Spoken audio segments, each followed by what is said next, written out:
Okay, good morning.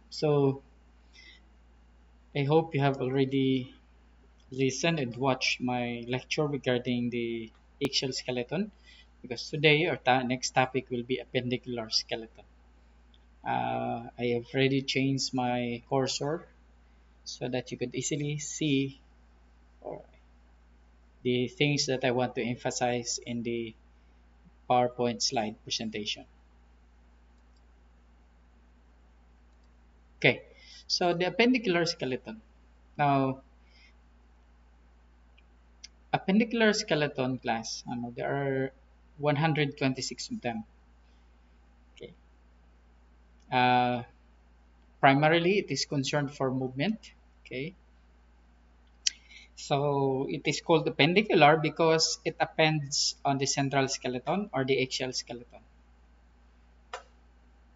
or they are attached. No. When you say appendages, means they are attachment. No. So they are attached to the central skeleton or the axial.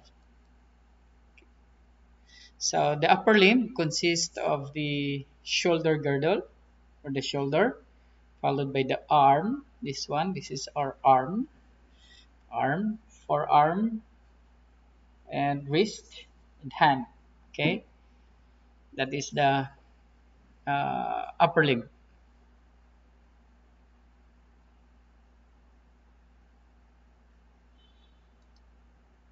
So the shoulder girdle, the bones of the shoulder girdle composed of the scapula, which is at the back, so here, and the uh, shoulder girdle or pectoral girdle on the other term. Okay, so we have the scapula and the clavicle. This is the shoulder girdle. And together they form the uh, the joints where the arm is attached, no? Or we call that as the shoulder joint. Now,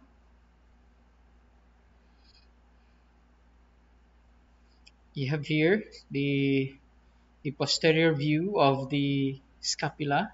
This is the scapula. We can see here the under this is the anterior view. This is the clavicle. Okay. So if you're going to look at it, posterior to your rib cage, we can find the scapula. Okay. And anterior to the rib cage or superior to your rib cage, we can find the clavicle. In the middle, we can find the sternum, which is part of the um, axial skeleton. Okay. Now we have here the humerus. Okay, this is the head of the humerus. We have here some depression. Okay, we call this as the groove where the biceps tendon passes through. Okay.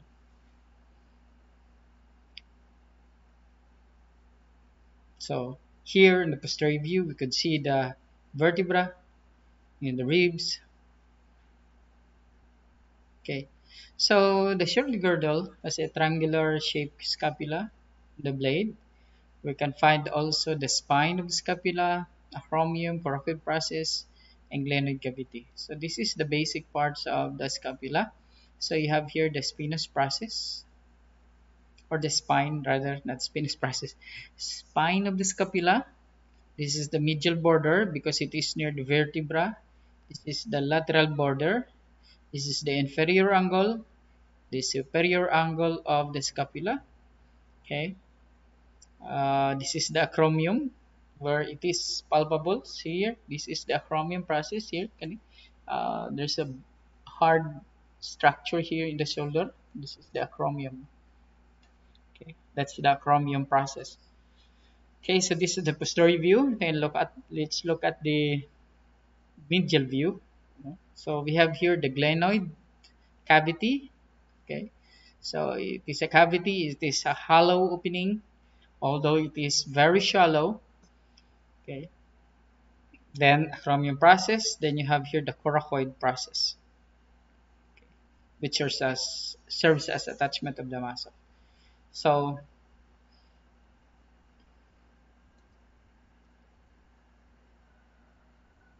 Then we have the shoulder, the clavicle. Clavicle is an A-shaped type of E-shaped bones. No?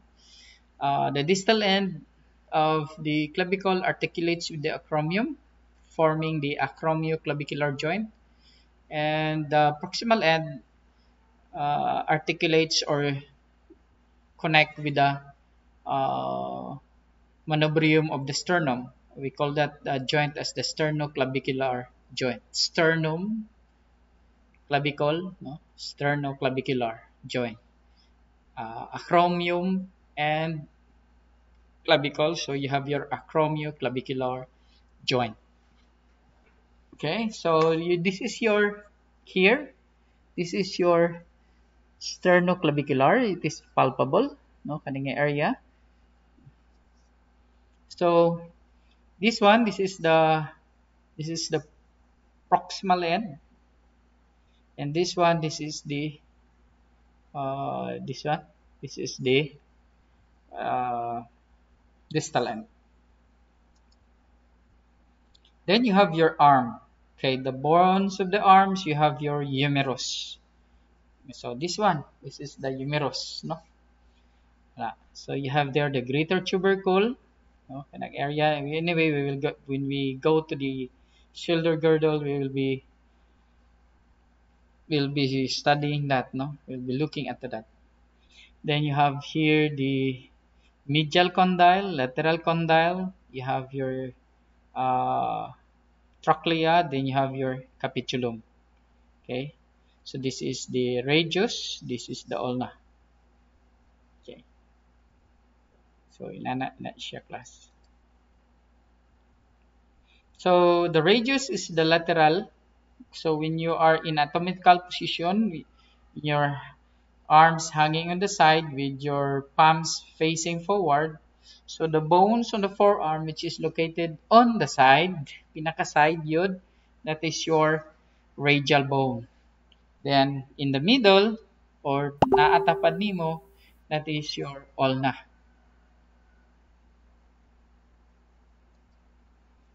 Then so the diaphyses of the radius and ulna are connected with each other by what we call interosseous membrane. No? So kana siya, itong balikan itong slide. This is the interosseous membrane kanang naa sa itong, no? Mo na siya kay murag nagapugong na siya. It holds the bone in place so that when it moves, it will not uh, be separated from the ulna. Okay. So this is now the forearm. Let's take a look. So this is the capitulum. So the capitulum articulates with the head of the radius. So kung imo na siya but pasabot, kung naa siya side ang imong kamot, nakaana, no? Kaana siya.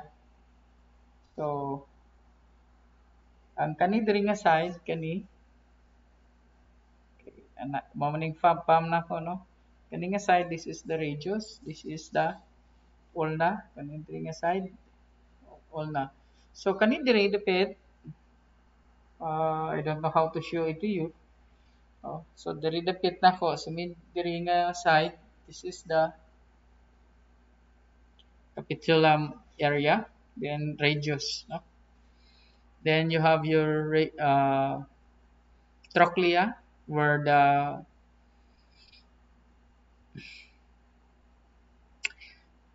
ulna articulates. Then we have also the coronoid process. Okay, so kung iyan na siyang i-bend, i-move na niya dira paingon. Okay, paana. Makita na siya dira ang imuhang kaning coronoid process mo sulod na siya dira sa imong coronoid fossa. Now, at the back here, we have the olecranon process. No?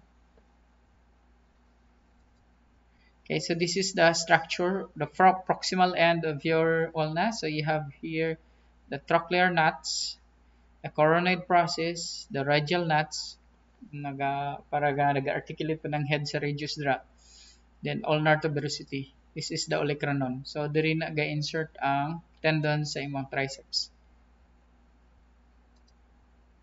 So the hand is composed of the wrist and the palm. The wrist is composed of 8 carpal bones. The palm of the hand has 5 metacarpals. So kani, no, this is kanang bukog dira, kana kani metacarpals na class, metacarpals. Ang end sa metacarpals kana magkumo ka kani siya knuckle. This is the distal end of the metacarpals. Okay? So your carpal bones is here on the wrist. Okay, there are 8 of them. Okay, so it is arranged, it is named from the lateral to medial, no? Never lower Teresa's panty cause mama might come home. So those are mnemonics. But anyway, when we reach the hands, sa regional na to study anatomy, then I will share to you the mnemonics in naming that carpal bones. So we have here the carpals, metacarpals, and phalanges. Now, all of this class is considered as the long bones, no? Gikan sa metacarpals ngadto sa phalanges. They are under the long bones, no? Classified according to shape as long bones. Why? Because they have a shaft and naa sila'y epiphysis, no? Naa sila'y diaphysis o naa sila'y epiphysis. Okay, so that's why they are considered as long bones. Okay, I hope ato na siyang na tigamnan na. Okay, so yan na siya now. So this is the distal end of the ulna. This is the distal end of the radius. Okay, so this is the radial tuberosity. On the other side, nagyapon na siya dira kana nagburot, no? Kani. This is ulnar tuberosity. Okay, so kaning metacarpals, then phalanges. So if you notice, class, the thumb has only PIP and DIP. Wala siya intermediate. You know, just like this one.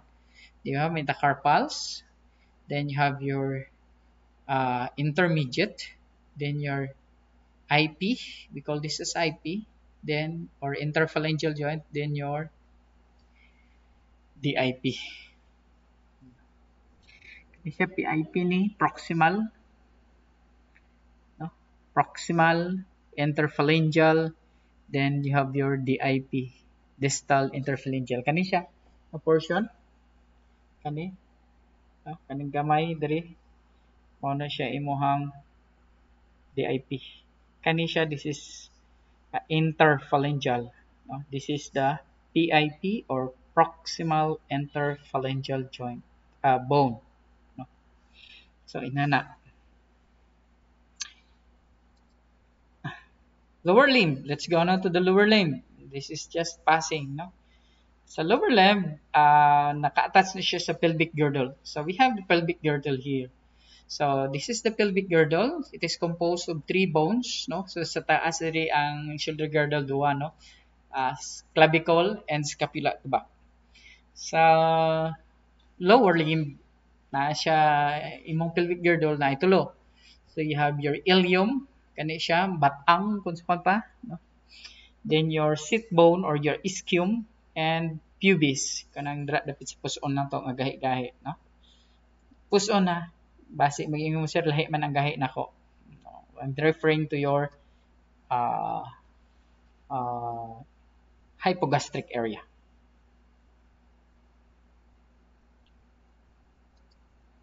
Okay, so this is now the pelvic girdle. No? So sa lower limb na siya 30, pero sa pelvic girdle na siya tulo, na? So you have here 3, ilium, pubis, and ischium. So all in all na siya 6. Diba kay tulo man. Then tulo po sa pikas. So at the center, dra sa mong pubis, ang duha ka pubis, gina-connect na siya by a symphysis. Symphysis class is a slightly movable type of joint. No? Slightly movable na siya. Ma-move na siya during pregnancy and giving birth. Mainat man na siya to increase the pelvic outlet or the diameter of the pelvic outlet. So mainat-inat na siya ang symphysis pubis. Okay, so here kanang mapalpit na diri sa taas nga murag blade no sa batang na taas sa batang. Tinatawag na siyang iliac crest.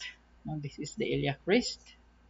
And then this is the acetabulum, counterpart of glenoid cavity dito sa shoulder. So this is the acetabulum or acetabular fossa. It is a hollow opening which houses the head of the femur. Okay, so inana, so we have here the ischial tuberosity. This is the part of the ischium where we sit on. No? Inana siya. This is a foramen, obturator foramen, where the nerves and the blood vessel pass through going to the legs.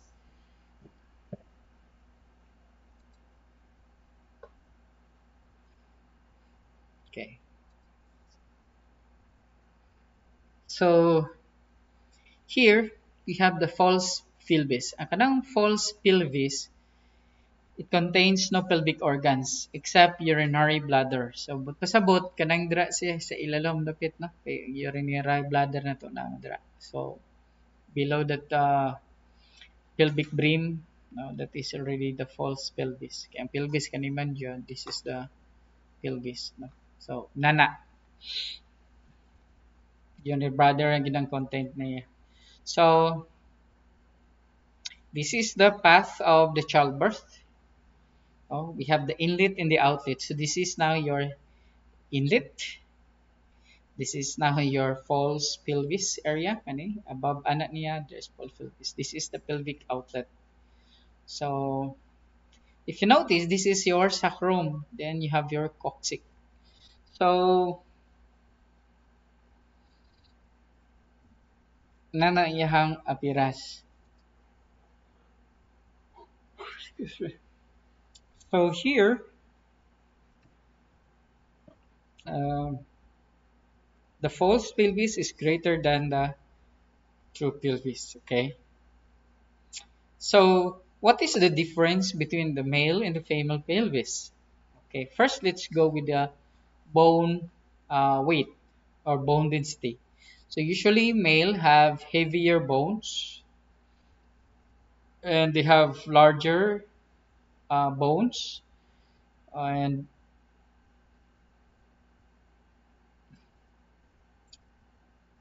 nana, no? Pero, ang problema kung if we are going to talk about the pelvis, lahi siya. Okay, ang sa lalaki, ang inlet anak niya, the pelvic inlet is smaller. And according to some book, ang shape ko na nilang pelvic inlet nila is heart shape. Okay. Then here, the pubic arch is less than 90 degrees. Kani. So, acute angle ang ng pubic arch diri. No? Manaw na sa lalaki. No?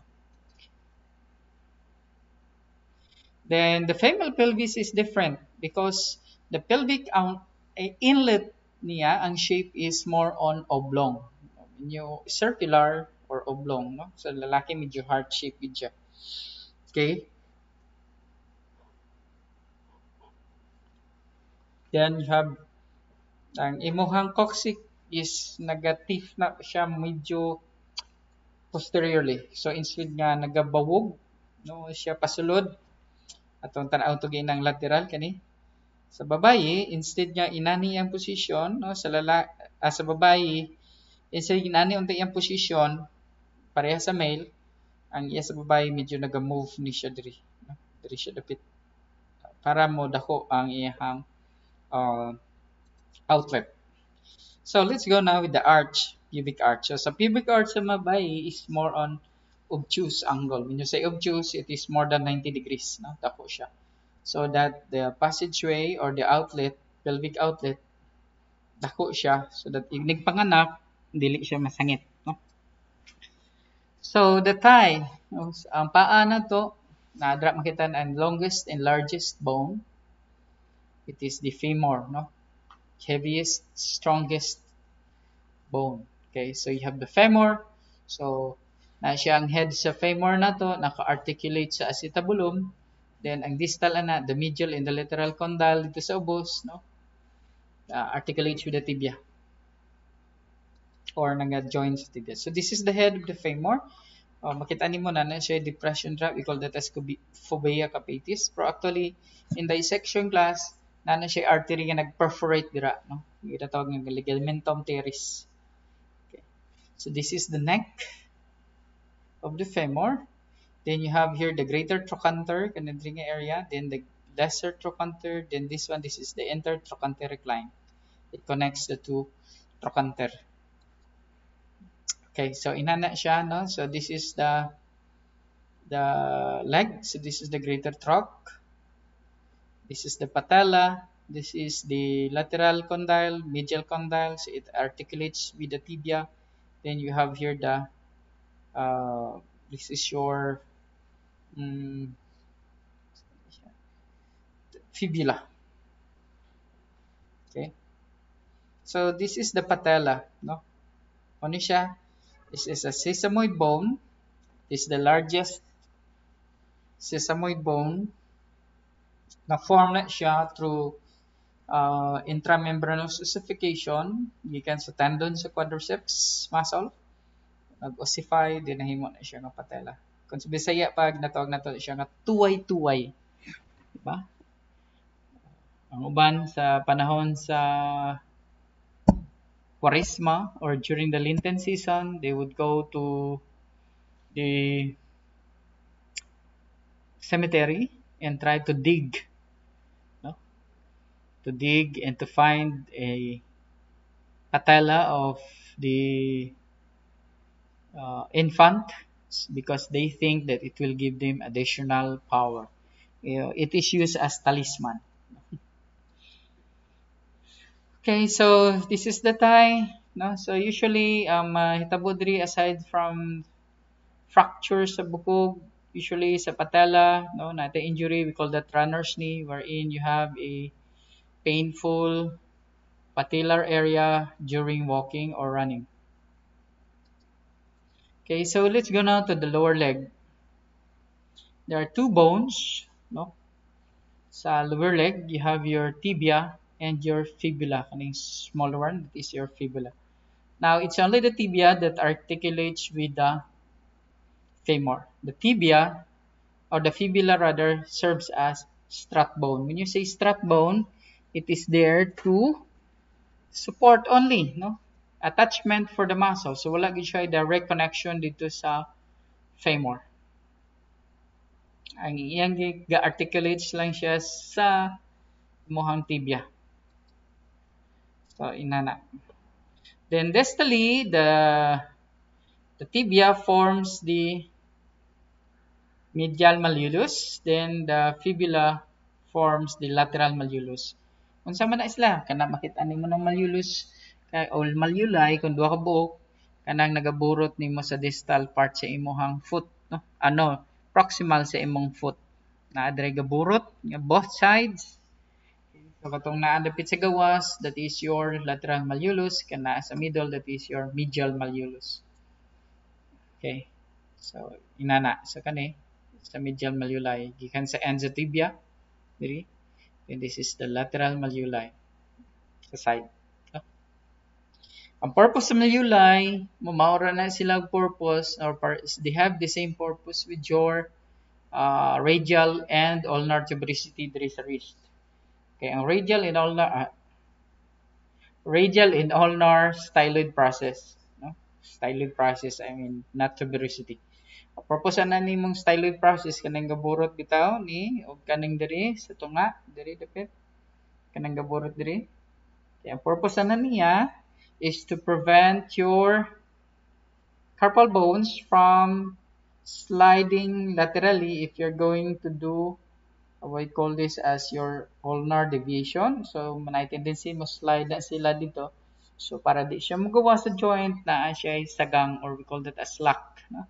O gyapon siya during radial division. So, inana. Now, let's go to the foot. This is the foot. So your foot here, this is now your metatarsal. Starting from here, this is your calcaneus. Then under this one, sa imong distal end sa imong tibia and fibula, dira ang talus. Then your navicular. Then you have your cuneiforms and cuboid. So all in all, no, ang ilang shape ani is cubes. No? That's why they are considered as short bones. So kani, this is your calcaneus, no? Or your heel bone. Mo na siya mo strike first sa ground if you're going to walk. And this one, this is the talus or the tallest among your tarsal bones. Then your navicular because it directs or directly connected to the big toe. Siya nag-navigate. Okay, siya go na. Then you have your cuneiform. Okay. Then ang foot na to class na siya duha ka arch. You have your lateral. This is the lateral longitudinal arc. The medial longitudinal arc. So, but if you notice, if you have a wet foot, basa imo lapa-lapa, na you're going to step on the floor, you will notice nga not all surface of the foot come in contact with the surface of the floor. Ano man, elevated siya gamay. We call that as the arch. So na siya longitudinal arcs from the heel going to the toes, no? Duha ka buhok, lateral and medial longitudinal arc. And na po siya transverse from the lateral going to the medial side of the foot. Okay, so dili siya elevated, no? So kani, this is the transverse arcs, this is the lateral longitudinal, this is the medial longitudinal arc, no? Taman dira. Sa purpose arc, pareha na siya itong bridge, no? Ito bitang arc nga bridge nga na keystone, no? Para di siya mag-collapse. Bitang butangan na ito siya og weight. So inana ang ihang mechanism sa foot. Okay, so among the tarsal bones, it is the calcaneus is the largest and the strongest among the tarsal bones or your heel bone. No?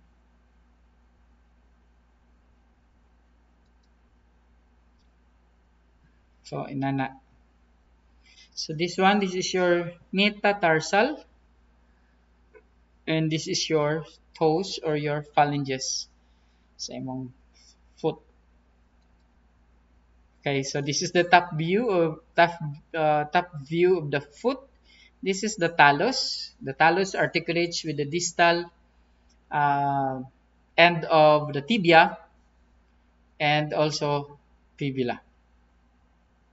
So this is the talus. This is the calcaneus. This is the navicular. This is the cuneiform. This is the cuboid. This is the metatarsals. Then your phalanges. So ang tamba ni mo gyapon wala sa interphalangeal joint, interphalangeal bone, ang iya kay proximal and distal interphalangeal bone lang. So ana siya pareha siya sa thumb nato. Okay, we are almost done. Okay, so these are the arches of the foot which I mentioned a while ago. Sometimes these arches collapses, therefore you will have difficulty in walking because your foot could no longer grasp the surface. Di siya mo pilit na ba mawala ang iyang traction sa surface kung mo flat na. So you are prone to slide when you walk in a wet surface or surface with a lot of sand, loose sand, no? So ma-slide ka. Kaya di naman ka grasp ang imuhang foot sa ground, no? So inana siya. So we call those people as flat-footed, no? But of course, if you have, there are two types of flat foot deformity. You have the flexible and the rigid. So flexible, kato siya mawala siya ang iyahang arch kung maglakaw, pero kung inig magrest siya niya iyang plantar flex ang iyang foot gawas ang arch. Ang rigid lahi, no? Kung flat na siya sa pag tunog, nimo sa ground, pagtanggal pag nimo sa ground ni plantar flex nimo walay arch, then that is what we call rigid. But of course, this deformity can be easily corrected or sometimes improve ang functionality sa foot sa individual nga naay flat foot, no. How? By just providing them modified shoe or modified shoe, no. So naay mga shoe modifier para improve ang ilang functions sa ilang tiil. Kung kuan sila og shoes kanilang taas dapit ang sa tunga, no, dito sa arch niya dubutangan siya og murag support para mo elevate, no. So inana, so daghang kay mga shoe modification para ani nga deformity, no. Okay, so if you have any question, don't be shy, just post your question in the chat box at the Moodle, or maybe you can PM me in our or you can comment there in any of the posts sa Facebook, no. Ito sa atong Facebook page, Physical Therapy AMCC first year, no, Facebook page. Okay, so kung wala na, may the Lord bless us this morning and be careful. Take care, class, and keep safe.